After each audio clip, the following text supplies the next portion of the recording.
Bonjour à tous, je suis Alban Guimka, étudiant à la faculté de philosophie Saint-Pierre-Canisius de l'Université Loyola du Congo. À l'occasion de la publication du numéro 113 de la revue Raison Ardente consacrée à Kamana, j'ai en effet eu le privilège de publier un article que j'ai intitulé « L'enjeu éducationnel au fondement de la Nouvelle Afrique ».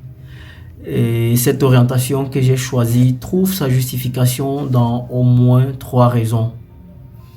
Premièrement, la question de l'éducation constitue l'une des questions majeures abordées dans la philosophie de Kamana.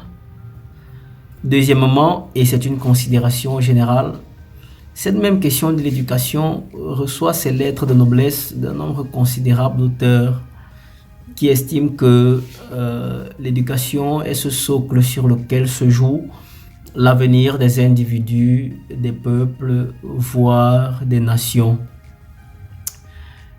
Troisièmement, c'est l'éducation du point de vue intellectuel qui détermine le type d'homme qu'on a dans une société. De sorte que si l'éducation en société est médiocre, il va de soi que la société forme des individus, pour ainsi dire, médiocres. Et c'est précisément la raison pour laquelle Kamana estime que une telle éducation pour l'Afrique doit être réformée, restructurée, réimaginée pour être mieux à même de promouvoir et de faciliter le développement du continent africain. À y regarder de manière plus méticuleuse, cette philosophie de Kamana en lien avec cette épineuse question de l'éducation m'apparaît précisément comme étant une philosophie de la libération. Libération précisément de l'Africain qui accepte à tort de se complaire dans son portrait négatif dressé par les dominateurs occidentaux à des fins idéologiques. Et on comprend pourquoi Kamana, pour substanter son argument dans ce sens, fait recours à la pensée de Boussi Boulaga. Ce penseur africain, je regrette de le dire, que beaucoup n'ont malheureusement pas compris, et dont une part essentielle de l'investigation philosophique est sujette à de controverses considérables, monnayé à la fois par les plus illustres penseurs et par les simples détaillants des idées. Pour revenir à mon article, je l'ai structuré autour de 2 grandes orientations. Je pars en effet de ce que j'ai appelé chez Kamana la crise de l'éducation pour parvenir à l'ensemble de solutions que Kamana a proposées pour essayer de juguler cette crise de l'éducation et proposer un système susceptible de favoriser l'éclosion de l'éducation en Afrique et le développement même du continent. En parlant de la crise de l'éducation, Kamana ne se limite pas au cas de la RD Congo et du Cameroun. Il part de là, mais il montre que en réalité, les réalités dont il est question en RD Congo et au Cameroun sont presque les mêmes que l'on rencontre dans la plupart des pays africains. Précisément, il estime que l'école congolaise est une école, je cite, de la médiocrité. Mais quelles sont les raisons qui ont poussé Kamana à avancer de telles affirmations à propos de la RD Congo? Il fait valoir que le budget attribué par le gouvernement congolais à l'Office de l'éducation ne représente pas grand-chose. Il déplore le fait que les enseignants de la RD Congo sont mal ou pas du tout payés.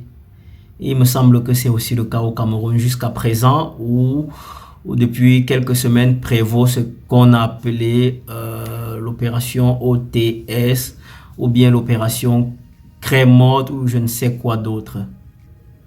Kamana déplore aussi en RD Congo le fait que les affaires politiques, notamment les élections, bénéficient de plus de soins financiers que l'éducation.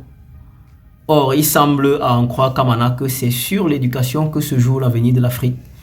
Mais comment est-ce que la RD Congo en arrive à miser le plus grand paquet financier sur les affaires politiques en négligeant la question même de l'éducation?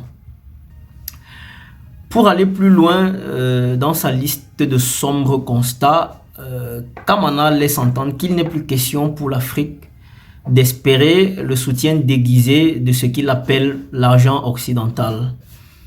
Il est précisément question pour l'Afrique de financer ses propres projets, de financer ses propres recherches scientifiques et dans ce sens d'être autonome dans sa quête du développement.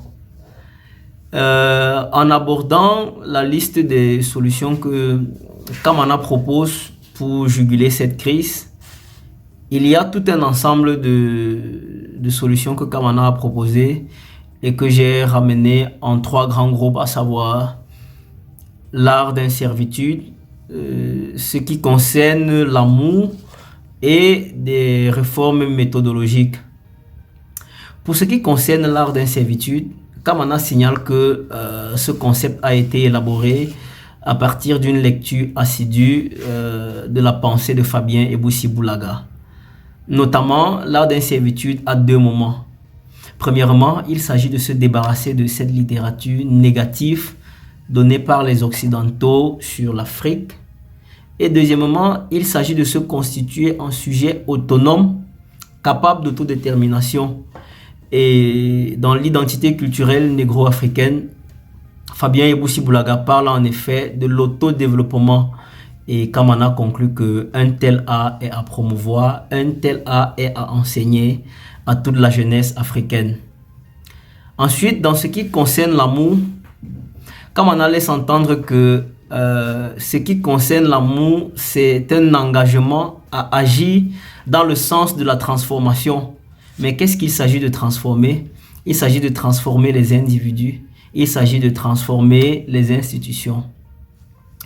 Dans les considérations méthodologiques, Kamana fait voir, comme je l'ai dit dès l'entame de mon propos, que l'ensemble des systèmes éducatifs en vigueur en Afrique doivent être réformés, adaptés aux réalités africaines. Il estime en guise de solution que le gouvernement doit pouvoir financer les recherches, mais exiger aussi que les chercheurs puissent obtenir les résultats que l'on attend d'eux. Et pour terminer, Kamana laisse entendre que ce n'est que par l'intermédiaire de l'éducation que l'Afrique peut espérer un développement considérable. Et il me semble en effet qu'en dehors d'une éducation bâtie de manière solide, tout le reste n'est que rêverie, tout le reste n'est que supercherie. Voilà de manière fort bref ce que je pouvais vous signifier concernant cet article.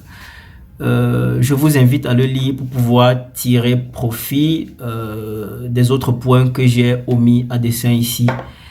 Et pour terminer, je vous invite à vous abonner aux pages Facebook et YouTube de la revue Raison Ardente pour pouvoir bénéficier de nos publications ultérieures. Je dis et je vous remercie.